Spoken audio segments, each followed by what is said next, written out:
Student first সামেটিভের exam কিন্তু আমাদের খুব সামনেই, আর 4-5 দিন মোটামুটি বাকি বিভিন্ন স্কুলে কিন্তু এক্সাম স্টার্ট হয়ে যাবে। তার আমি ক্লাস 8-এর হিস্ট্রির কিছু ইম্পর্টেন্ট কোশ্চেন এনেছি, সেটা কিন্তু আমাদের ওয়েস্ট বেঙ্গল বোর্ডেরই ইংলিশ মিডিয়াম যারা আছে তাদের জন্য। ঠিক আছে, তোমরা বাংলা মিডিয়ামরাও দেখতে পারো, কোশ্চেনগুলো কিন্তু জেনে রাখতে পারো। তো এখানে দেখো আমি মোটামুটি এমসিকিউ অনেকগুলোই রেখেছি, 20খানা এমসিকিউ, এবং বট কোশ্চেন খুব ইম্পর্টেন্ট যেগুলো মনে হয়েছিল সেগুলোই রেখেছি।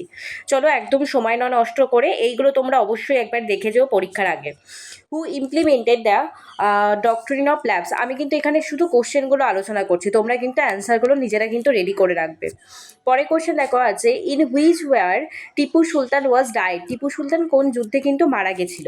3 নম্বর কোশ্চেন দেখো, আমি বাংলায় বলছি, বাংলা মিডিয়ামের জন্যও কিন্তু তোমরা এগুলো রেডি করে রাখতে পারো। In which year and between whom Salbai treaty was sign, আমাদের যে সলবাই সন্ধি হয়েছিল সেটা কবে কাদের মধ্যে হয়েছিল।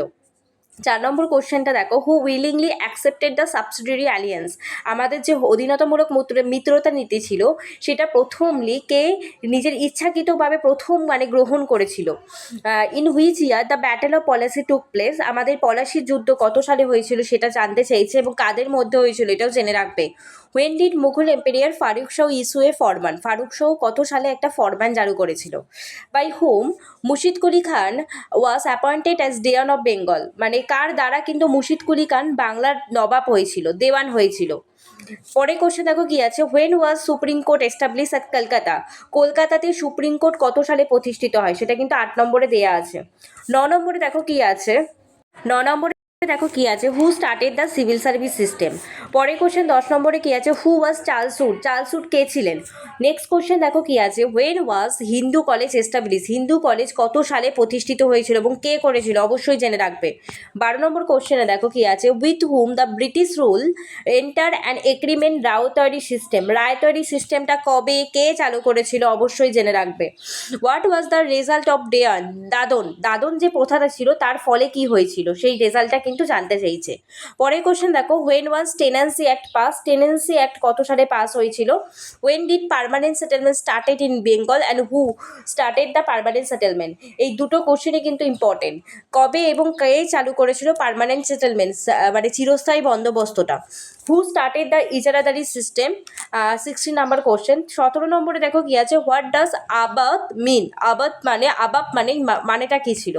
হু রোড দ্য বুক কুলি কাহিনী, এই বইটা কে লিখেছিল, এই নামটা তোমাদেরকে জানতে চাইছে। পরে কোশ্চেন দেখো কি আছে, in which year did the construction of railway start in India, মানে রেলওয়ের কনস্ট্রাকশনটা কত সালে স্টার্ট হয়েছিল।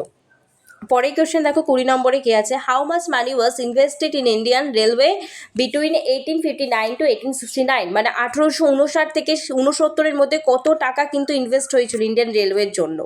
তো মোটামুটি তোমরা এই টপিকগুলো আমি বলছি না শুধুমাত্র এখান থেকেই কমন আসবে, কিন্তু এখান থেকে তোমরা রেডি করে রাখতে পারো কেমন টাইপের কোশ্চেন দিতে পারে। তোমরা এটা পরীক্ষার আগে মক টেস্টও নিজেদের মতো করে দিয়ে নিও। এবারে দেখো আমি মার্কস 1-এ আর কিছু কোশ্চেন রেখেছি ফিল ইন দ্য ব্ল্যাঙ্কসের মধ্যে, সেটা দেখো, permanent settlement was started by dash, Mahalwari settlement, Mahalwari system started in dash, Mahalwari system কত সালে চালু হয়েছিল। The first cotton mill set up, আমি এখানে ইয়ারগুলোই রেখেছি, ইয়ারগুলো কিন্তু আমাদের ইতিহাসের জন্য খুব মেন। তো কটন মিল প্রথম কোথায় সেট আপ হয়েছিল। In 1754 Shuja-ud-Daula become the ruler of dash, মানে কোথাকার রুলার হয়েছিল। এই 4টে আমি ফিল ইন দ্য ব্ল্যাঙ্কসে রেখেছি, আর তোমরা সমস্তগুলো কিন্তু ইয়ারগুলো ভালো করে দেখে যাবে। পরে কোশ্চেন দেখো কি আছে মার্কস 2-তে, what is drainage of world, তারপরে হচ্ছে বা ড্রেন অফ ওয়ার্ল্ডও বলতে পারো, what was the sunset law. তারপরে দেখো কি আছে 3 নম্বরে, what was the importance of Farrukhsiyar farman, Farrukhsiyar যে ফরমানগুলো দিয়েছিল সেটার কয়টাগুলো ইম্পর্টেন্স লিখতে বলেছে। সেখানে আমাদের 2 মার্কসের আছে, তোমরা 2 মার্কসই লিখবে, 2 পয়েন্ট লিখলেই কিন্তু নম্বর পেয়ে যাবে। What is known as Palashi লুট, যেটা আমরা বাংলায় বলি পলাশির লুণ্ঠনটা কী ছিল। পরবর্তী কোশ্চেন দেখো কি আছে, what was the job of British resident, British যে রেসিডেন্সি ছিল তাদের কাজ কী ছিল। Write a short note on drain of wealth, এটা 2বার পড়ে গেছে। আরেকটা দেখো, হোয়াট ওয়াজ ডেন্ডাস্ট্রিয়ালাইজেশন, ঠিক আছে, ডেন্ডাস্ট্রিয়ালাইজেশনটাও কোশ্চেনটা কিন্তু ইম্পর্টেন্ট, দেখে যেও। মার্কস 3-তে দেখো কী কী রেখেছিলাম, how the importance was the introduction of telegraphic system, Telegraph সিস্টেমটা তার সম্পর্কে কিন্তু আলোচনা করতে বলেছে, টেলিগ্রাফ সিস্টেম, রেলওয়ে সিস্টেম, এগুলো সব দেখে যাবে। How was the Indigo cultivation started in Bengal, এটা কিন্তু মার্কস 3-র মধ্যে, শুধুমাত্র কীভাবে চালু করলেই হবে না, কারা করেছিল, কবে হয়েছিল, সেগুলো সব কিন্তু লিখতে হবে। আর আমি মার্কস 5-এ যে কোনো, তোমাদের তো অর থাকবে অবশ্যই, তো দুটো কোশ্চেন লিখেছি, একটা ড্রেন অফ ওয়েল, তোমাদের মার্কস 2 করেও দেখে যাবে এবং মার্কস 5 করেও কিন্তু ড্রেন অফ ওয়েলটা দেখে যাবে, very very important. What were the cause of Deccan diet of 1875, 1875-এ যে ডেকান ডায়েটটা হয়েছিল তার কী কারণগুলো ছিল, এটাও কিন্তু তোমরা দেখে দেবে। আমি লাস্ট ক্লাস 8-এর একটা ইংলিশ মিডিয়ামের শেষ বলতে গেলে ফার্স্ট সামেটিভের আগে কয়েকটা ইম্পর্টেন্ট কোশ্চেন রাখলাম, তোমরা এই কোশ্চেনগুলো দেখে যাও ভালো করে, ঠিক আছে।